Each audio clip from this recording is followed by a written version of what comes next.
रमेश एक पिज्जा का ठेला चलाता था। उसके पिज्जा ठेले पर तरह तरह के पिज्जा मिलते थे। रमेश की कमाई अच्छी हो जाती थी। पर एक दिन रमेश ने देखा जहां वो ठेला लगाता है उसके सामने एक बड़ी बेकरी खुल गई है, जहां पिज्जा, पेटी, समोसा, बर्गर और भी बहुत से स्नैक्स मिलते हैं। रमेश की कमाई पर असर पड़ गया। अब उसके पिज्जा ठेले पर ग्राहक आने कम हो गए, इसीलिए रमेश का बहुत नुकसान होने लगा। सुनिए, वो बिजली का बिल आया हुआ है, कल आखिरी तारीख है। अच्छा, देखता हूँ। पंकज आ गया दुकान से? हाँ, आ गया है। बुलाऊं क्या? हाँ, बोल दो, मैं बुला रहा हूँ। पंकज, ओ पंकज, तेरे पापा बुला रहे हैं बेटा। जी पापा, बोलो। पंकज बेटा, ये 1300 रुपए है। कल दुकान पर जाते हुए तू ये बिल जमा करवा देना बेटा। बोलते बोलते रमेश की सांस फूलने लगी और उसकी तबीयत बिगड़ गई। पापा, पापा, क्या हुआ पापा? सुनिए, क्या हुआ आपको? पता नहीं आभा, घबराहट सी हो रही है, सांस। रमेश की पत्नी आभा और बेटा पंकज उसे बराबर में बने एक हॉस्पिटल में ले जाते हैं। ज्यादा चिंता के कारण रमेश का ब्लड प्रेशर और हार्ट रेट बढ़ गया था। डॉक्टर रमेश को रेस्ट के लिए बोलते हैं। पंकज की पहले ही शीतल के साथ सगाई हो चुकी थी। पंकज और शीतल की ये लव मैरिज थी। शीतल भी एक शॉप पर पहले काम करती थी, वहीं पंकज और शीतल की मुलाकात हुई थी। रमेश की अचानक तबीयत खराब होने की वजह से सब लोग घबरा जाते हैं। शीतल के पेरेंट्स भी रमेश को मिलने के लिए आते हैं। भाई साहब, चिंता मत कीजिए, मेरी तबीयत बिल्कुल ठीक है। शादी हम अगले महीने ही करेंगे। जो डेट निकली है हम उसी डेट को बच्चों की शादी करेंगे। ठीक है रमेश जी, जैसी आपकी इच्छा, जैसा आप चाहोगे सब कुछ वैसे ही होगा। और फिर अगले महीने कुछ रिश्तेदारों के बीच पंकज और शीतल की शादी हो जाती है। रमेश की तबीयत ठीक नहीं रहती थी, इसलिए पंकज ने कपड़े की दुकान पर नौकरी छोड़कर रमेश के पिज्जा ठेले को संभाल लिया। रमेश जब ठेले पर जाता तो पंकज भी अपने पिता के साथ ही जाता। रमेश थोड़ी देर ही ठेले पर बैठता, बाकी सब कुछ पंकज देखता था। ये लीजिए भैया आपका पिज्जा। अरे शीतल, माँ, आप दोनों यहाँ? शीतल का मन था कि थोड़ी देर बाजार चलते हैं, तो मैंने सोचा कि मैं तुम्हारा पिज्जा स्टॉल भी इसे दिखा दूं। हाँ, मैंने मम्मी जी को बोला कि आज थोड़ा मार्केट घूम लेते हैं, घर पर ये भी तो बोर हो जाती हैं। अच्छा, तुम दोनों बैठो, मैं सामने की दुकान से शिकंजी मंगवाता हूँ। रमन भैया, 2 लेमन सोडा भिजवा दो। पापा, मुझे ब्लैक पिज्जा खाना है, बहुत टेस्टी होता है। आपके स्टॉल पर ब्लैक पिज्जा है क्या? ब्लैक पिज्जा तो नहीं है सर, बाकी सारे टेस्ट के आपको मिल जाएंगे, पर ब्लैक पिज्जा नहीं है। पापा, हम ऑनलाइन ऑर्डर कर देंगे, ऑनलाइन मिल रहा है। ओके बेटा, जैसी तुम्हारी मर्जी।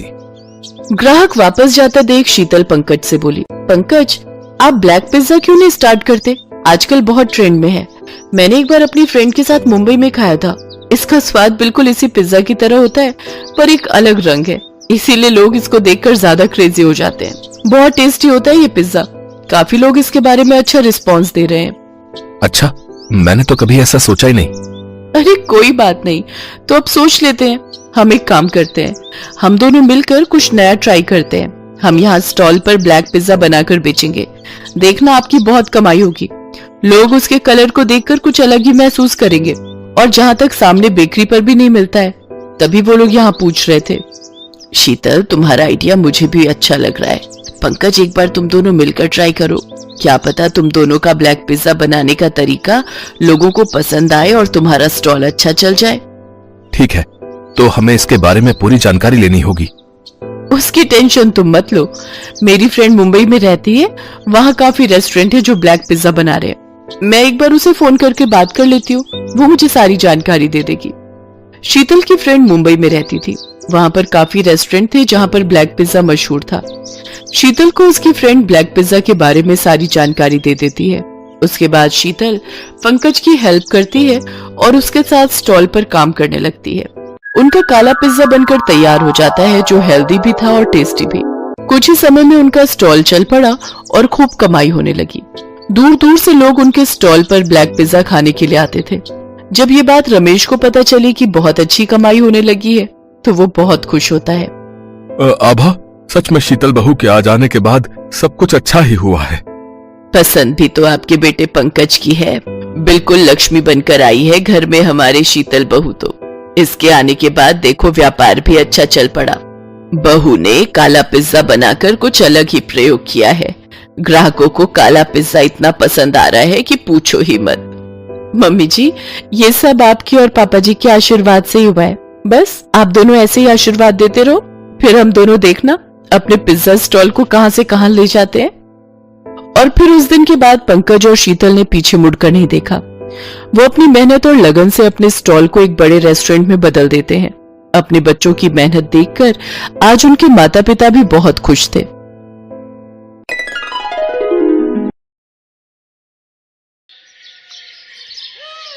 बेलापुर गांव में मलिका नाम की एक बेहद ही खूबसूरत लड़की रहती थी।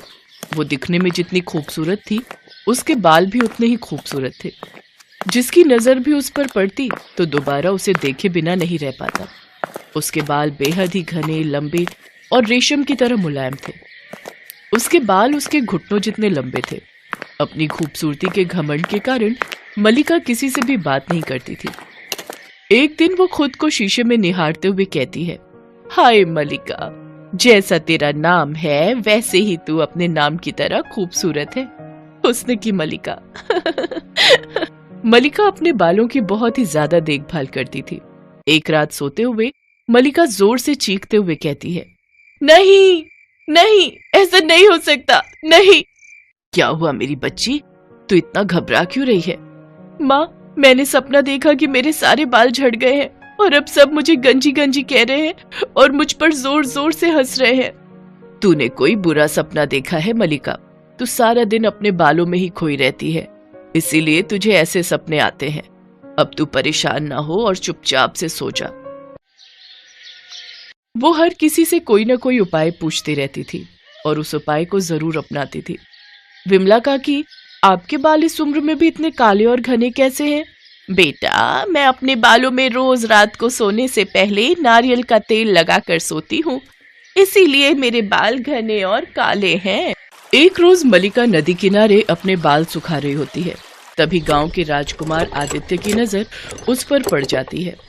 वाह, कितने सुंदर और घने केश हैं इस स्त्री के, दिखने में भी बेहद ही खूबसूरत है। अब तो हम इसी से विवाह करेंगे। अगले दिन ही उसके बारे में पता लगवाकर राजकुमार अपनी शादी का प्रस्ताव मलिका के गरीब माता पिता के घर भिजवा देता है। हमारे राजकुमार आदित्य कुमार आपकी पुत्री मलिका से विवाह करना चाहते हैं। क्या आपको ये प्रस्ताव मंजूर है? हाँ हाँ, बिल्कुल। हमें ये प्रस्ताव मंजूर है। ये तो हमारा सौभाग्य होगा जो इस गांव के राजकुमार से हमारी बेटी का रिश्ता जुड़ेगा। जब भी कोई मलिका के बालों की तारीफ करता, वो इतराते हुए कहती, मलिका यार, तेरे बाल तो बहुत ही खूबसूरत हैं। अरे कहाँ यार, बहुत ही बेकार बाल हैं, बहुत ज्यादा झड़ रहे हैं। लेकिन मन ही मन अपने बालों की खूबसूरती की तारीफ सुनकर वो बहुत खुश होती। एक बार उस गांव में हिमालय से एक बहुत पहुंची हुई वैद्य आती है, जिसके चर्चे सारे गांव में होते हैं। तभी मलिका को भी उसके बारे में पता चलता है। भाई, सुना है हिमालय से एक वैद्य आई है और वो सबको तरह तरह की दवाइयां दे रही है। वैद्य? फिर तो मुझे भी उससे मिलना चाहिए और अपने बालों को सदा ऐसे ही खूबसूरत रखने के लिए जड़ी बूटी लेनी चाहिए। मलिका उस वैद्य के पास जाती है और उससे कहती है, माताजी, मेरा नाम मलिका है और मैं अपने बालों से बड़ी परेशान हूँ। मेरे बाल ना बिल्कुल भी सुंदर नहीं है और बहुत झड़ते जा रहे हैं। मैं अपने रूखे सूखे झाड़ू जैसे बालों से बड़ी ही परेशान हूँ। मेहरबानी करके मुझे कोई ऐसी दवाई बताएं जिससे ये बच जाए। उस वैद्य ने जब देखा कि इतने खूबसूरत बाल होने के बाद भी वो ऐसा कह रही है, तो उसे समझते देर न लगी कि उसको अपने ऊपर कितना घमंड है। तो वो कहती है, हाँ हाँ ठीक है, तुम जैसा कह रही हो तुम्हारे बाल बिल्कुल वैसे ही हो जाएंगे और फिर कभी भी नहीं बदलेंगे। इसके बाद उस वैद्य ने कुछ औषधियां उठाई और उसके ऊपर काफी सारे मंत्र बोलकर मलिका को दे दिए और बोली, ठीक है, तुम जब भी अपने बालों में कुछ लगाओ तो पहले उसको इस डिबिया में रखना, उसके बाद लगाना, तुम्हारी इच्छा पूरी हो जाएगी। मलिका बड़ी ही खुश हुई। फिर वो डिबिया लेकर वापस आ गई। इसके बाद तो वो जब भी बाल धोने जाती तो अपना शैम्पू पहले उस डिबिया में डाल लेती और जब तेल लगाने जाती तो पहले उस तेल को उस डिबिया में रखती, फिर लगाती। देखते ही देखते 1 महीने के अंदर मलिका के सारे बाल झड़ गए और वो गंजी हो गई। ये देखकर मलिका बहुत परेशान हुई और किसी तरह अपना गंजापन छुपाते हुए वैद्य जी के पास पहुंची और बोली, माता जी, ये आपने मुझे किस तरह की डिबिया दे दी? उसका इस्तेमाल करने से तो मेरे पूरे बाल झड़ गए और मैं पूरी तरह गंजी हो गई। मेरी तो कुछ समझ नहीं आ रहा, मैं क्या करूं? तुम परेशान मत हो, तुम्हारे झाड़ू जैसे बाल पूरी तरह से चले गए हैं। अब तुम्हारे बिल्कुल वैसे ही बाल आएंगे जैसा तुम चाहती हो। इतना कहने के बाद वो महिला वहां से गायब हो गई। मलिका ये देखकर हैरान हो गई। मुझे तो कुछ समझ नहीं आ रहा कि मैं क्या करूं, लेकिन मेरे पास उस वैद्य की बात मानने के अलावा और कोई रास्ता भी तो नहीं है। कुछ दिनों बाद उसके सिर पर सचमुच में लंबे, रूखे और झाड़ू के समान बाल आ गए, जिस वजह से वो बड़ी भयानक दिखने लगी। एक दिन शीशे के आगे बैठी मलिका खुद को आईने में देखती है तो सोचती है, कुछ दिनों में मेरी शादी राजकुमार से होने वाली है। अगर उन्होंने मुझे इस हालत में देख लिया तो वो पक्का ही इस विवाह के लिए मना कर देंगे। वो इतना सोच ही रही होती है कि तभी राजकुमार के सैनिक राजकुमार का संदेशा लेकर आते हैं। कल महल में राजकुमार के जन्मदिन का आयोजन है और राजकुमार जी ने आपको इस समारोह में आने के लिए आमंत्रित किया है। कुछ देर सोचने के बाद मलिका कहती है, ठीक है, पर मेरी एक शर्त है। हमारे यहाँ शादी से पहले दूल्हे का दुल्हन को देखना अपशगुन माना जाता है, तो मैं समारोह में घूंघट करके आऊंगी और कोई भी मुझे चेहरा दिखाने के लिए मजबूर नहीं करेगा। उधर जैसे ही राजकुमार को ये बात पता चलती है, वो मुस्कुराकर मलिका की शर्त को मान लेते हैं। अगले दिन मलिका सुंदर सा रेशम का दुपट्टा सर पर ओढ़े घूंघट करके राजकुमार के महल पहुंच जाती है। दावत में तरह तरह के पकवान बने हुए थे। महल में नाच गाने से रौनक हो रखी थी। चारों ओर खुशी का माहौल था कि तभी अचानक तेज हवा चलती है और मलिका का दुपट्टा उड़कर राजकुमार के चेहरे पर गिर जाता है। राजकुमार जैसे ही उस दुपट्टे को अपने चेहरे से हटाता है तो उसकी नजर मलिका पर आ पड़ती है। उसको देखते ही राजकुमार चीख उठता है, तुम भयानक औरत कौन हो और मेरी मलिका कहाँ है? तुम तो कोई चुड़ैल या डायन नजर आती हो। तुम तुरंत ही यहाँ से चली जाओ, नहीं तो मैं तुम्हें मृत्यु दंड दे दूंगा। मलिका भागकर वहां से चली जाती है। अब उसे समझ आ चुका था कि उसे अपने घमंड की सजा मिल चुकी है। उधर राजकुमार आदित्य ने मलिका को ढूंढने के लिए सैनिक भेज दिए थे। मलिका ने अपनी सहेलियों के साथ मिलकर नकली बालों की एक लंबी चोटी बनाई और उसे सुंदर सुंदर फूलों से सजा दिया और अपने कांटेदार झाड़ू जैसे बालों को पूरी तरह से हटाकर उस नकली चोटी को अपने सिर पर चिपका लिया और राजकुमार से मिलने गई। मलिका को सुंदर बालों के साथ देखते ही वो झट से विवाह कर लेता है। मलिका हमेशा सोचती रहती, अगर राजकुमार जी को मेरी सच्चाई का पता चल गया तब ना जाने क्या होगा। ऐसे ही कई महीने बीत गए। फिर एक दिन मलिका राजकुमार के साथ महल की बालकनी में खड़ी थी कि तभी वहां एक चील आई और उसकी चोटी उठाकर ले गई। राजकुमार उसको देखकर बड़ा हैरान होता है। मलिका का गंजापन देखकर वो गुस्से में चिल्लाते हुए कहता है, अगर तुम्हारा गंजा सिर अगले 10 दिनों तक बिना बालों के रहा तो मैं तुम्हें तलाक दे दूंगा।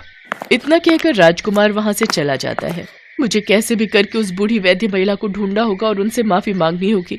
अब तो वही मेरी शादी बचा सकती है। अगले दिन सुबह मलिका उस वैद्य को ढूंढने हिमालय के जंगलों में चली जाती है, लेकिन उसे वो कहीं नहीं मिलती। फिर थक हार कर उसे जंगल में एक मंदिर दिखाई देता है। वो उस मंदिर में जाकर बैठ जाती है और माता की मूर्ति के सामने जोर जोर से रोने लगती है। तभी उसके सामने वन देवी प्रकट होती है। वो वही बूढ़ी वैद्य महिला थी। तभी मलिका उससे कहती है, माता, मुझे अपनी गलती का एहसास हो चुका है। अपने लंबे काले घने रेशमी बालों को लेकर जो मैंने घमंड किया था, उसकी सजा मुझे मिल चुकी है। अब मैं कभी खुद पर घमंड नहीं करूंगी। कृपा करके आप मुझे मेरे बाल वापस कर दीजिए। तुम्हें अपनी गलती का एहसास हो चुका है, यही तुम्हारे लिए काफी है। इसके बाद वन देवी उसे आयुर्वेदिक तेल की शीशी देते हुए कहती हैं, यह लो पुत्री, इस तेल को रात को सोने से पहले अपने सिर पर लगा लेना। सुबह तक तुम्हारे सारे बाल तुम्हें वापस मिल जाएंगे। लेकिन हाँ, याद रहे, आज के बाद अपने बालों और चेहरे की खूबसूरती को लेकर कभी घमंड मत करना। इतना कहकर वन देवी गायब हो जाती है। फिर मलिका वो शीशी लेकर अपने घर आ जाती है और रात को सोने से पहले वन देवी का ध्यान करते हुए वो उस तेल को अपने बालों में लगा लेती है। अगले दिन सुबह जब वो उठती है तो उसके लंबे काले घने और रेशमी बाल वापस आ चुके होते हैं। ये देख वो बहुत खुश होती है। मेरे बाल मेरे बाल मुझे वापस मिल गए। आपका बहुत बहुत शुक्रिया वन देवी माँ। वन देवी, वन देवी की जय हो, जय हो, जय हो। उधर जैसे ही राजकुमार मलिका को वापस अपने बालों के साथ देखता है तो वो भी बहुत खुश होता है और उसे अपने साथ वापस अपने महल ले जाता है। इसके बाद दोनों खुशी खुशी महल में रहने लगते हैं। अगर आपको वीडियो अच्छी लगी हो तो मेरे चैनल जंगल बुक को सब्सक्राइब करें और लाइक शेयर कमेंट जरूर करें और बेल आइकन दबाना ना भूलें।